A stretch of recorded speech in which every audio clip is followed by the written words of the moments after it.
रुपाली दिलीप सुतार, एक समाजसेविका, जे प्लस हॉस्पिटलमध्ये एक समाजसेविका म्हणून भेट देण्यास आले होते.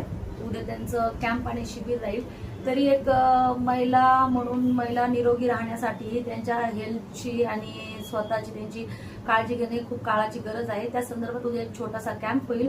त्यांचं कुटुंबावर सगळ्यांनी चांगला प्रतिसाद देऊन उद्या आरोग्याची शिबिर तपासणी करण्यासाठी यावे.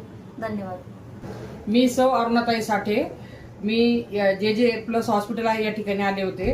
तर या ठिकाणी आता आम्हाला असं कळालं की आता आपण जे काही शिबिर ठेवत आहोत, 2 दिवसात शिबिर आहे. या शिबिरमध्ये कमीत कमी 2000 लोकांसाठी आहे. पूर्ण आरोग्यावर हे शिबिर ठेवण्यात आले, छोट्या मुलांपासून तर म्हाताऱ्या वयस्कर माणसांपर्यंत आहे.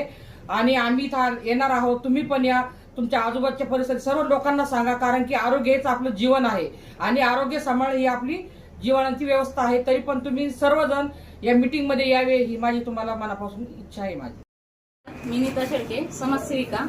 आपल्या जे प्लस हॉस्पिटलमध्ये खूप मोठं भव्यदिव्य असं शिबिर होणार आहे. तरी लहान मुलांपासून ते महिलांपर्यंत सर्व प्रकारच्या आजारावर भव्यदिव्य असं शिबिर होणार आहे.